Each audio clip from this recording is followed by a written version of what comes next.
Welcome to another episode of the Plutus Awards Podcast. I'm your host, Chris Browning. Our community is filled with hundreds of stories from creators and entrepreneurs just like you. And through this podcast, we plan to share these stories from bloggers to podcasters, writers, speakers, and more.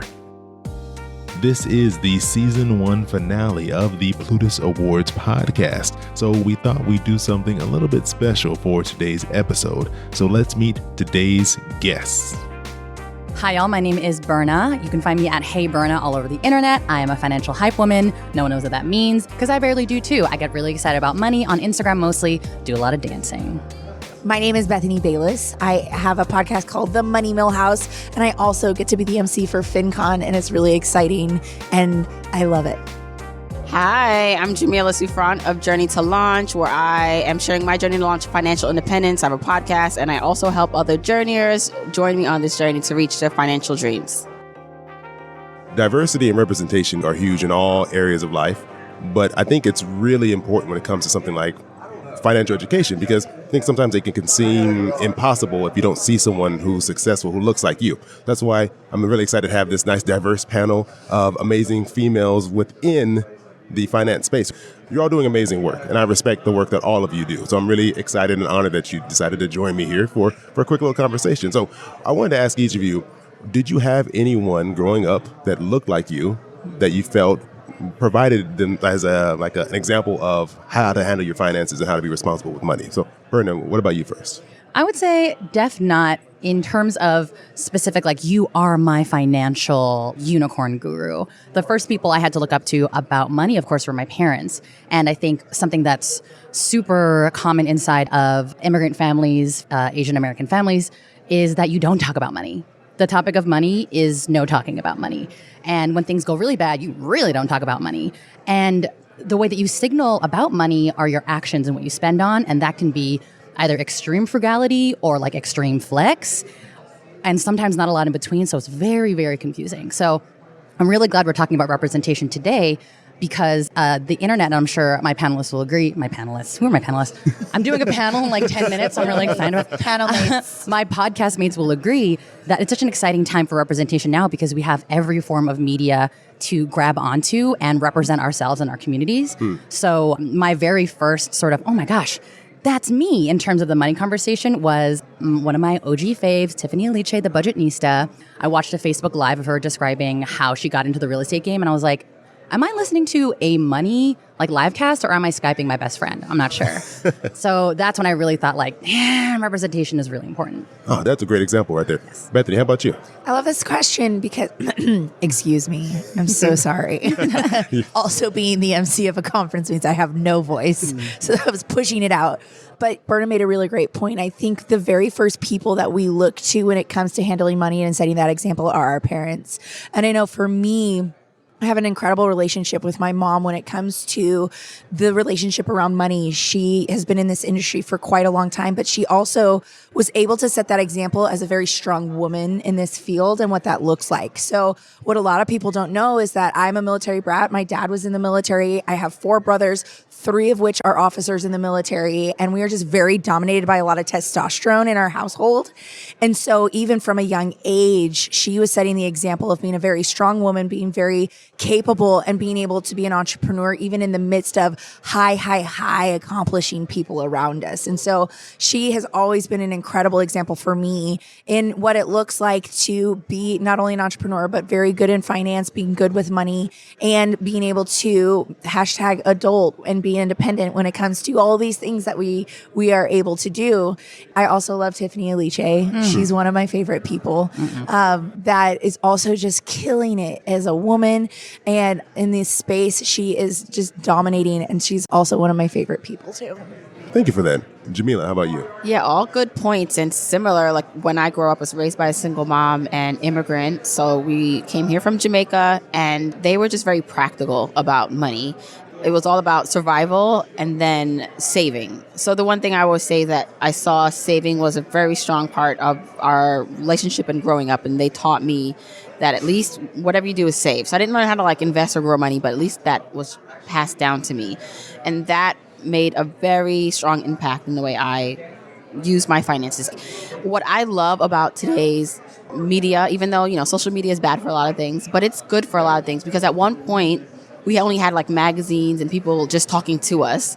People didn't have the ability to like open their phone and just create their own blogs or podcasts, and it's so easy to do that now. And the beauty of that is that you literally can scroll until you find someone that you can resonate with. And so for myself, I know that like we all have different perspectives. It might be somebody like kind of like says, oh, I like something that Berna's doing, or oh, Bethany or Chris, and I think, or all of us, they can listen or like all of our stuff. And I think that's what's important, is that the fact that now we have a platform like this, technology allows us to now see that there are people who look like us that are talking about this, and then helps us then, have this platform to share the information that we know.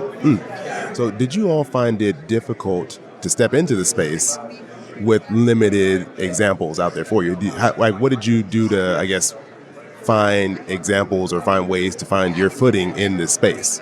So, Jamilla, would you mind jumping in? You know what I would say, as I was typically one of only in some scenarios, not in every scenario growing up, like one of the only like black kids doing gymnastics, one of the only black kids like swimming.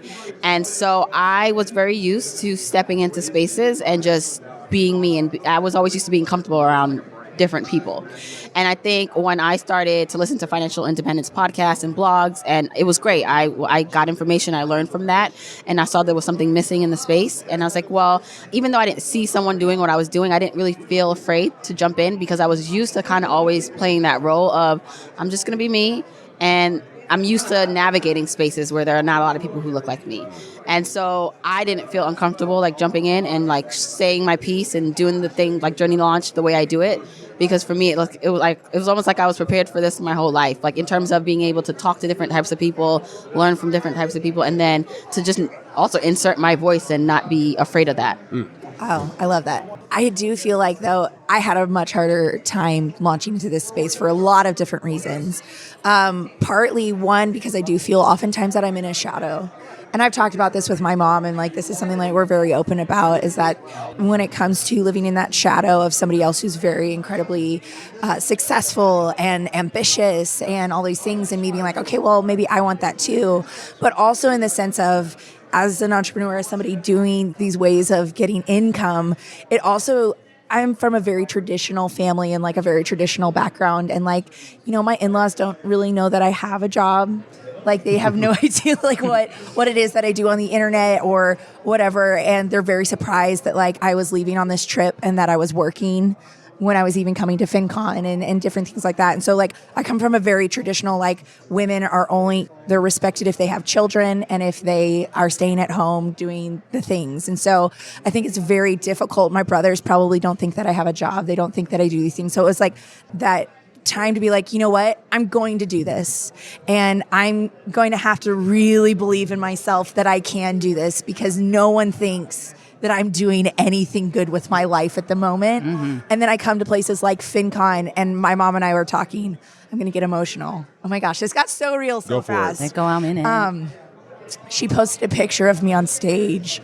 Oh, sorry. And I just saw it and I was like, can you cut all of this out, please? And it's like, wow, that's me, the underachiever. That's the underqualified. I'm not qualified to be up on that stage. And yet we're able to take that bravery and to be able to do that. And we're surrounded by like people on this incredible panel who are also being brave and going up there and doing things that are difficult, that people think that they are not worth being able to do. And I feel like we all have that imposter syndrome sometimes of like, look, we can do this. There are people out there who are less qualified than you, but they're actually doing it because they believe in themselves. And I think that's my journey of like, all right, I'm going to do this even though nobody believes that I can.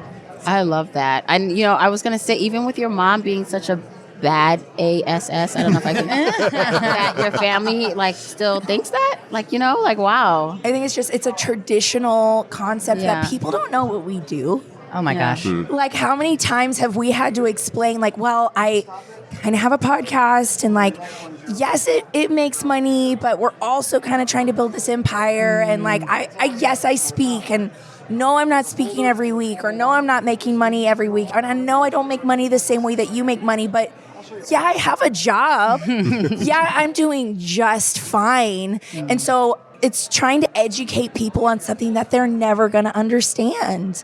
And that's why like this community is so beautiful, because you don't have to explain to anyone what you're doing, and you don't have to get a real job anytime soon. But I still very, very much, my brothers still think that I have to sell my blood to make money still. And it's like, it's difficult. Yeah. That's very common also inside of like the children of immigrants, first gen immigrant experience as well, where it's like, if you ask my mom what I did before when I used to work for a big fancy company, she'd be so proud of like, Berna does this, Berna does that.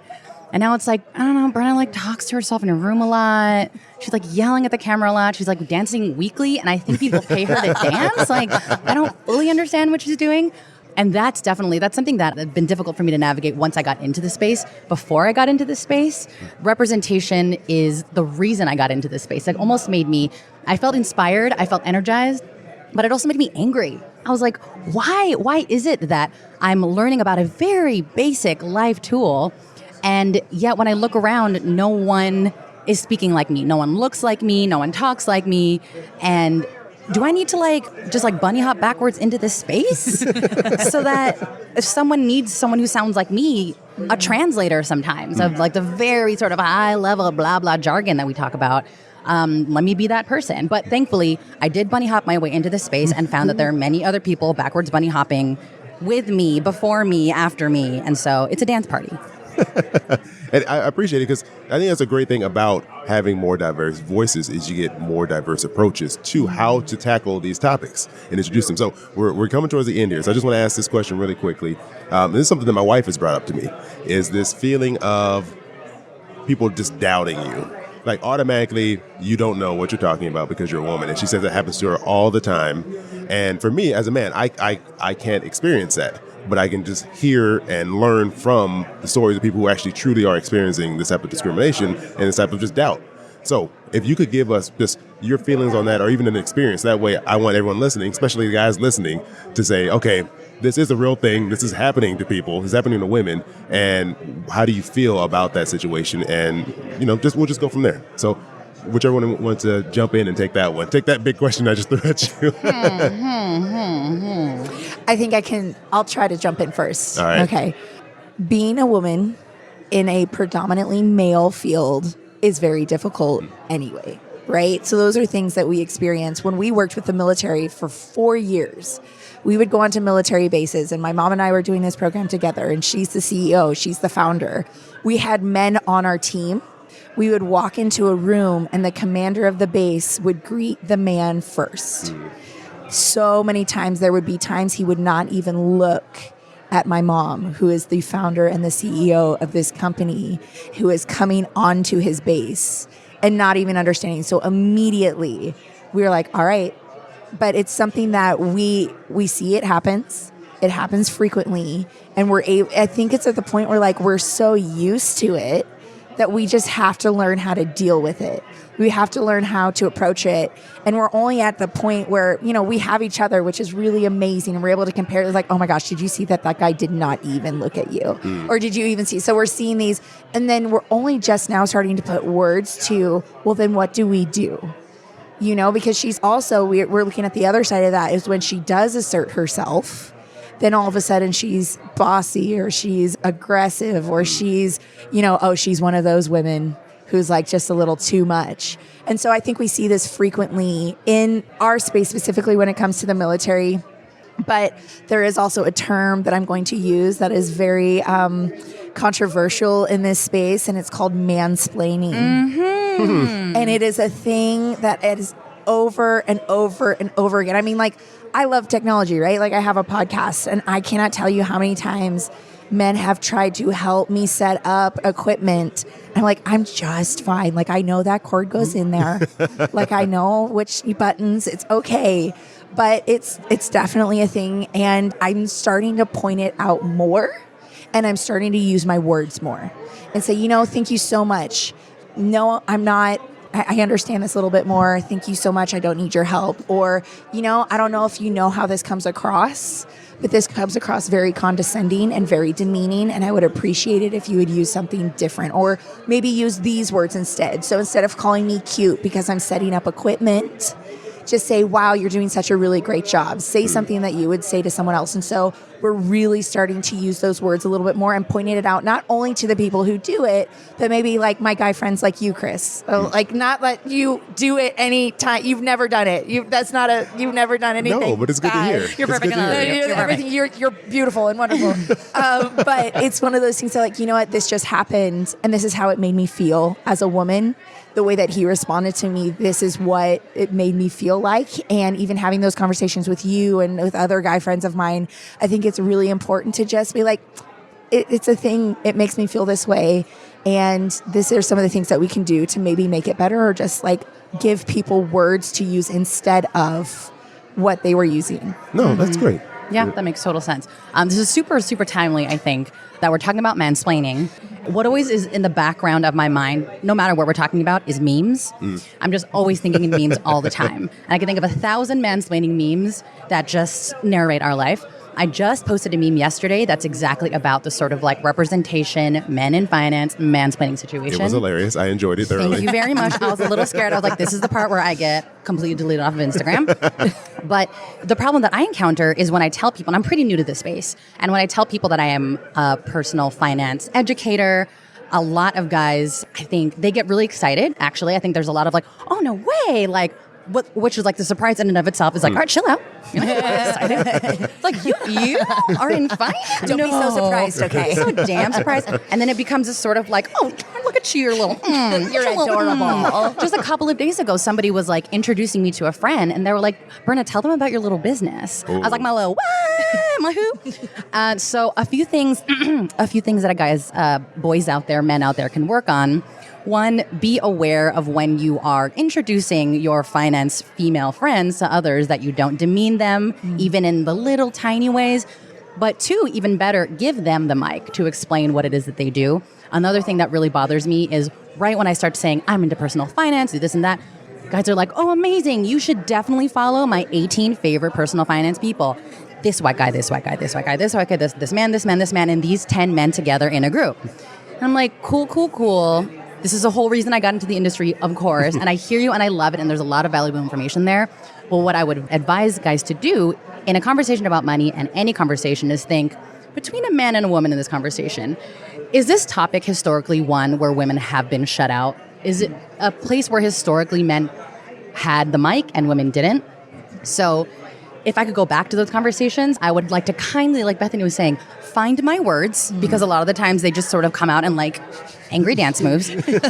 Find my words to be able to say, hey, why don't I tell you what I'm all about before you jump in and tell me what I'm supposed to be about? Yeah. Or what I'm not about yet. Like, oh, you don't have a finance background? You don't have a CFP? Oh my God, your little business is so cute. You like that noise I made? Yeah, that's how I feel inside. So back it up, men. Give the woman the mic and let them speak for themselves. And if you have nothing productive to say afterwards, let her keep the damn mic. Yeah.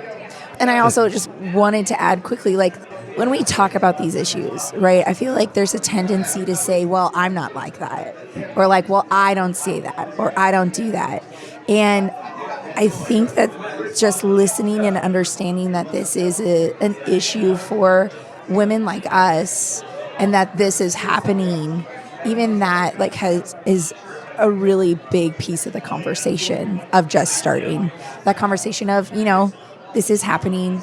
Tell me more. I want to learn. And then, you know, let's come up with words together, Berna, of like things that we can say to people. Because I'm at this point where I do not give a crap. I almost said a bad word. I do not give a crap. And it's like this bridge that like finally just broke through. I'm like, I am going to tell you how that made me feel. That made me feel horrible. Let's use different words and let's do it together. And as women, let's give each other words and permission to say these to people and to use those words. Yes. And it requires a lot of strength to bring those words up to. For me, for example, I've always been a very non-confrontational person, which is historically a female trait. Cute. And it's difficult for me to, even if I have the words in the moment when I'm in a conversation with a man, to be like, guess what? It's a learning opportunity for you now. Welcome to the School of Berna. I'm going to talk to you. So I think it's super important for us to equip ourselves and at the same time put the onus on men too and be like, I think it's time for you to do the work. How about you, while we learn to say better words, you learn to say less words. You learn to back it up, or you learn to sort of just defer the conversation that you don't need to dominate necessarily. I appreciate all of you being very open and vulnerable to share something like this. I know it's conversations you probably all have had many times, more times than you probably have ever wanted to. So I really wish we could have this conversation much longer, but we're getting the go home cue. We got to get out of here. So before we go, please let everyone know where they can find you, where they can reach out to you if they want to see more of your work. Sure. You can find me at Hey Berna, HeyBerna, all over the internet, but I'm mostly doing my twerking on Instagram. I am Bethany Bayless, also across the internet, but doing my favorite things on Insta and following Hey Berna all the time. Hey. I follow both of you, and I'm always entertained. Always. Follow fest. I follow all of you, and Jamilla is also one of my favorite people. She really is. Fill in Jamilla's stuff here. All right, that is a wrap to season 1 of the Plutus Awards podcast. I really do appreciate all of you coming back here each and every week and joining us. I just want to say a big thanks to all of the guests who have joined us throughout season 1, and to Miranda Marquardt, who took over hosting duties several times throughout season 1 and did an amazing job. And a big thanks to our editor, Steve Stewart, for doing an amazing job putting this show together. We will be taking a break, but you want to make sure that you're subscribed to the Plutus Awards podcast, so that way when we return, you'll get those episodes right away. And you can get more information about the podcast and when we'll be returning at plutusawards.com/podcast and on Instagram at Plutus Awards. We look forward to speaking with you all very soon, but until then, remember to keep creating.